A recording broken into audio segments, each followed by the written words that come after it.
So today, pag-uusapan natin kung paano nga ba pumili ng tiles para sa pinapagawa mo na bahay. Ngayon, nasa stage ka na ano kaya yung bagay sa pinapagawa ko or ano kayang bagay sa aking flooring? Ano kayang tiles ang bagay para sa aking kitchen? Yung nag-iisip ka na ano yung bagay din para sa CR mo, tas nag-ikot-ikot ka na, tinignan mo na sa mga tile center kung ano yung babagay sa bahay mo.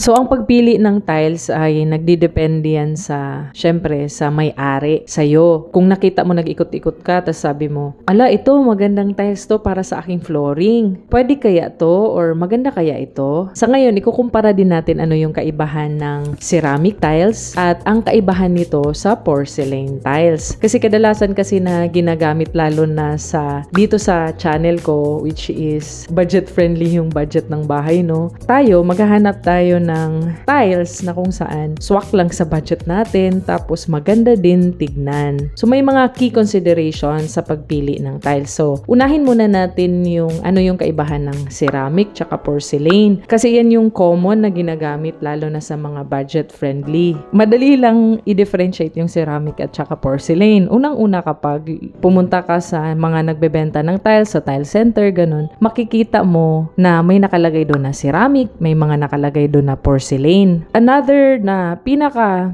mabilis na paraan para ma-differentiate mo na ceramic yun or porcelain yun is yung sa likod ng tiles. Makikita mo kasi doon yung color ng tiles sa ceramic. May pagka mapula-pula siya compare sa porcelain. Ang ginamit kasi niyan, both porcelain at saka ceramic is galing lang talaga din yan sa clay. Pero ang kaibahan dun sa porcelain is gumamit siya ng clay na mas konti yung mga impurities na kasama, which is yung tinatawag na kaolin. Yung clay na ginagamit para sa tiles is meron niyang composition ng alumina tsaka silica. Yung silica kasi yan yung nagpapakintab or nagpapaglass-like kapag ina-applyan siya ng temperature. Tapos yung alumina naman, yun yung nagbibigay ng durability sa kanya. So, hindi natin yan makikita sa naked eye, no? Pero, pansin nyo yung sa sand, sa dagat, di ba? May makikintab na sand, for example. So, yan, rich in silica yan. So, may pagka-glassy siya, yung silica. So, anyway, kasi natanong ko kasi, bakit kaya yung tiles nabubuo? Or saan ba yan galing? Mga ganon. So, inalam ko na, hindi lahat ng clay ay pwede mong gamitin. Pero, yun nga, merong mga composition talaga. Yung major two composition na yun, yung alumina tsaka silica sa paggawa ng tiles. So, sa ancient times, dati pa yan, naisipan na nila na, pag isa-subject sa high temperature tong clay na to, nagiging matigas siya. At saka, ang nangyayari, instead na puros or yung tipong may mga voids, isipin mo yung sponge, di ba? Poros yan. Kasi pag nilagyan mo ng tubig, magsisip agad siya ng tubig. Pero, yung sa clay, kapag in-applyan mo ng temperature, niluluto mo siya ng matagal, kumukonti na yung mga poros niya or hindi na agad-agad nakakapasok yung tubig. So, may time na, may duration na bago siya mag-sip. So, yan yung kaibahan ng ceramic at saka porcelain. Yung ceramic, mas mabilis siya mag-absorb ng tubig kumpara sa porcelain. Kasi yung porcelain nga, niluluto siya sa higher temperature. At the same time, yung ginamit na clay is mas less impurities. So, ibig sabihin, mas madami yung silica at saka alumina kesa sa mga impurities. Whereas, dun sa ceramic, mas madaming impurities compare sa porcelain. Kaya yung kulay niya medyo may pagka-brown compare sa porcelain na medyo mas whiter yung kulay niya sa likod ng tiles. Kasi 'di ba, yung tiles kasi after yan maluto, it's either lalagyan niya ng glaze. So i-glaze siya ng glass. So meron niyang matte finish, meron din niyang glossy finish. Actually maganda din maintindihan natin para pag nakakita ka ng ceramic, pwede mo ding makita na may mga glossy, meron ding matte finish. So depende yan sa magiging finish. Pero ang kaibahan nga nun, mas durable talaga yung porcelain at mas mataas yung presyo niya. Kasi nga, in-explain ko kanina, mas maganda yung quality ng clay na ginamit sa paggawa nito. At the same time, mas higher na temperature talaga yung ina-apply sa kanya. So, mamimili na tayo ng tiles, no? So, katulad sa amin nung namili kami ng tiles, actually dahil budget friendly lang talaga or maliit lang talaga ang budget. Like, sabi ko, dapat sa 7x6 na area na to, kailangan lang hindi lumampas ng 20,000 yung magagastos ginastos ko, labor and materials na yon. Nag-adjust din talaga yung binili na materials, like naghanap kami ng mas mura kasi pinili namin yung simpler lang, yung white na lang. Pero dinagdagan talaga namin yung quantity nun kasi kapag dumating yung time na may nabasag or may umangat or may kailangang palitan, hindi kami mahirapan kasi 'di ba, the next year iba na naman yung kulay ng white, 'di ba? I mean, hindi nyo ba napansin na every year or every ilang months lang ata or year, iba na talaga ang kulay ng tiles na puti. So actually, yun yung pinili lang namin. Nakabili lang kami ng mura nun. Bakit ko to kinukwento? Kasi yung pagpili natin talaga is nakadepende din talaga sa ating budget. At the same time, isa sa mga, kung hindi ka naman limited sa budget, maganda din na makonsider mo sa pagpili mo ng tiles is that mag-match din siya sa kulay ng walls mo. Bibili ka ng mga colored or bibili ka ng aesthetic na mga tiles na for example, pero hindi naman siya nag-match sa kulay ng mga walls mo. Yan, isa yan sa dapat mong i-consider. Hindi lang sa gusto mo yung tiles, yung mukha ng tiles, kailangan mo din talaga siya i-match sa gusto mo na maging feels ng bahay. So, meron ngang mga nagpapagawa na hindi ganun kalaki ang budget, pero pagpasok mo sa kanyang bahay, yung feels ng bahay parang mamahalin. Kasi may mga design sila na nag-match talaga sa kulay ng wall, sa kulay ng mga pinaglalagay nila na mga furnitures, ganon. So, dumako naman tayo sa finishes, no? Meron kasi yung matte at merong glossy. Diba? Kapag napansin mo pag glossy yung tiles tsaka mabasa, maari talagang madulas ka dyan, which is lalo na kung may matatanda na sa bahay or may mga bata, tapos takbo ng takbo. Syempre, iwasan natin yung madulas na tiles para sa laging nababasa na area. So, pwedeng sa living room kasi hindi naman nababasa. Sa kitchen, pwedeng ang ilalagay doon is matte. Pero ngayon, may mga homeowners na din na mas pinipili na nila yung matte finish, yung hindi ganun kadulas. Meron din kasi yung combination na may pagka-matte siya,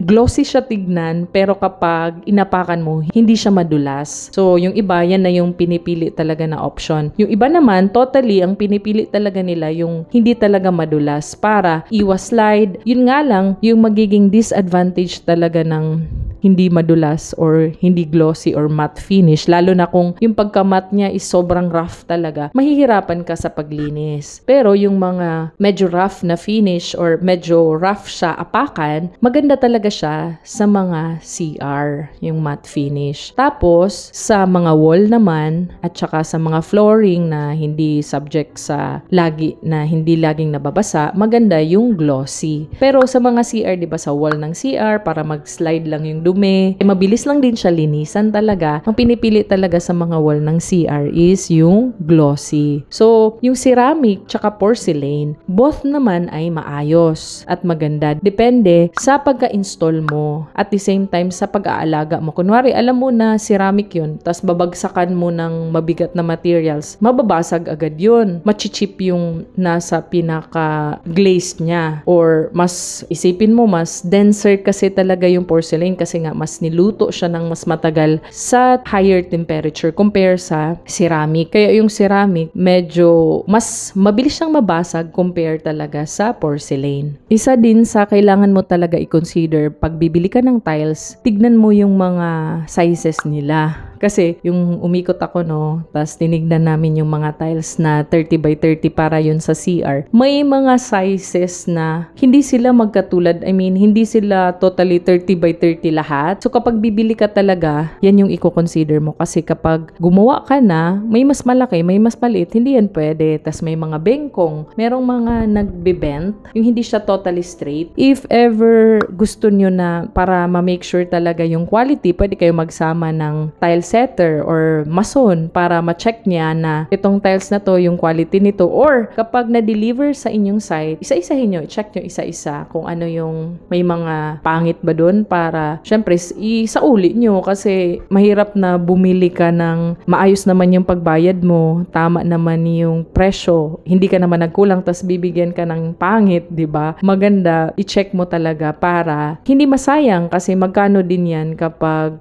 madami. Pinaka importante, 'di ba? Napili mo na ng maayos yung tiles mo based sa budget mo, based sa anong gusto mo or nagma-match sa wall mo at versus sa flooring mo. At saka kung gagamit ka ba ng glossy or matte, gagamit ka ba ng ceramic or porcelain. So kahit na-consider mo yan lahat, maayos yung pagkabili mo, pagka-procure mo, pero yung installation hindi naging maayos. So wala rin. So kailangan natin na yung ating ipapagawa na tiles is dapat maayos talaga yung pagka-install. Merong nilalagay na grout joints, so may space. Hindi siya totally talaga na dikit na dikit. Actually, may mga tiles na less lang yung thermal expansion niya. Pero yung mga mas denser talaga at kung may mga thermal expansion man, minimal na. Pero since nag-topic lang tayo ng ceramic tsaka porcelain, maigi talaga na hindi dapat 0-0 yung paglapat ng tiles. Meron talaga yung grout joints. At the same time, kailangan talaga merong expansion gap. Parang katulad sa SPC flooring. 'Di ba? I-install mo siya,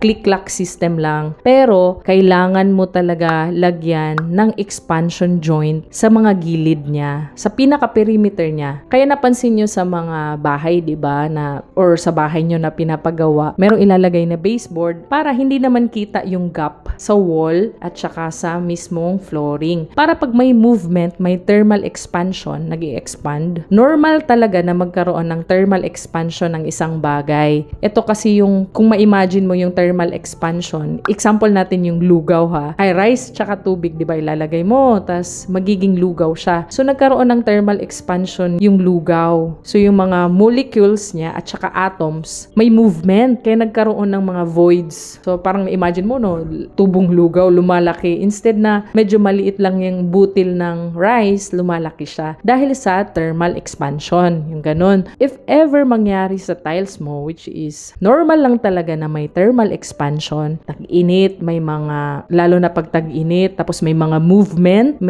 laging may traffic sa area, may movement sa space mo, especially kapag nasa mga second, third floor, tas yung building, hindi naman maiwasan na kapag lalo na pag may mga earthquake or may mga weather na malalakas talaga ang hangin, so may mga minimal na movement. So yan, nag-a-affect din yan. At saka yung mga moisture na galing sa ilalim ng lupa, for example, or wala kang nilagay ng moisture barrier nun, diretso siyang pupunta sa tiles mo. So, pwedeng mangyari, magkaroon ng mga pag-angat ng tiles. So, isang factor din yan talaga, yung thermal expansion. Pero naintindihan nyo na, di ba, yung thermal expansion. So, kapag nangyari yung thermal expansion na yan, hindi ka mahirapan kapag meron ka namang naka-ready na expansion joint sa yung perimeter, yung paikot mismo sa ginawa mo na tiles. So, dito sa aming apartment, nakita ko dito, kaya merong mga kapak talaga kasi syempre malapit sa kalsada, may mga movement. At the same time, yung dapat expansion gap niya na ilalagay sa gilid, sa wall and sa mismong tiles is that wala. Nilagyan lang niya ng grout, which is dapat hindi natin siya nilalagyan. Dapat yung mga nilalagay natin yung pwede siyang mag-move, mga silicone, ganyan. Or pinakamaganda talaga, which is laging ginagawa is that maglagay talaga ng baseboard paikot sa yung mga gilid ng wall at saka sa flooring. Kaya meron talaga tayong nilalagay na mga baseboard. Ang pagpili talaga ng tiles is nakadepende sa budget, sa gusto talaga ng kliyente or sa gusto ng owner o gusto natin. Kung ano yung gusto talaga natin. Na sure tayo na nagmamatch din talaga sa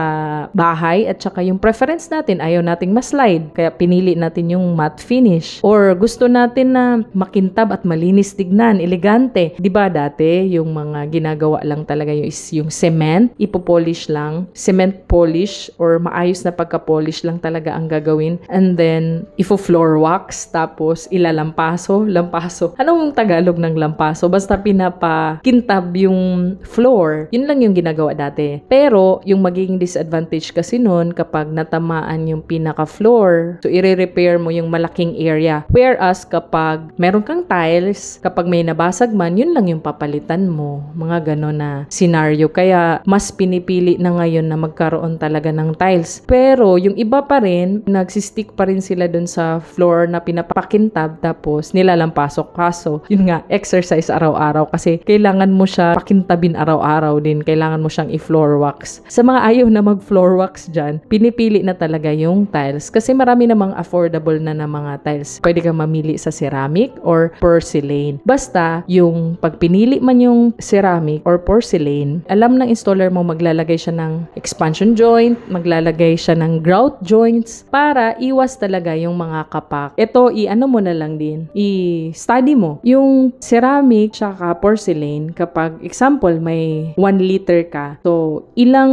liter ang nasisip ng isang 60 by 60 na ceramic versus sa 60 by 60 na porcelain. So, sa 1,000 ml, for example, yun yung nilagay mo, magsisip yung ceramic ng halos 50 ml compare sa porcelain na 5 ml lang. So, ibig sabihin yung ratio nila or yung dami ng tubig na nasisip-sip ni ceramic versus kay porcelain is mas mababa lang talaga yung kay porcelain. Parang ganon. Kasi nga, less porous na si porcelain kasi nag-subject na into higher temperature. Yung porosity niya is mas mababa kesa kay ceramic. Ceramic kasi makakasipsip ng madaming tubig kesa sa kay porcelain. I hope na nakatulong itong video na to. Hindi naman talaga kailangan totally alamin mo lahat-lahat, 'di ba? Ang importante is maayos na pagka-install at syempre maiwasan yung mga bengkong, yung mga pangit na or mga paubos na, baka out of stock na tapos binili mo kalahati pa tapos nung bumili ka ulit, wala na, ubos na yung klase ng tiles na binili mo or yung design na yon. So yan din, i-consider mo kung bibili ka man ng tiles, dapat lahatan na para sa buong bahay para pag naubusan man ng tiles or yung wala na yung klase ng tiles na yon, hindi ka mahirapan. At the same time, may pasobra ka para pag in the future may mga mababasag, may kailangan palitan, meron kang makukuha or mahuhugot. Pero meron lang ding minimum na sobra, hindi naman totally sobrang dami din or halos times 2 yung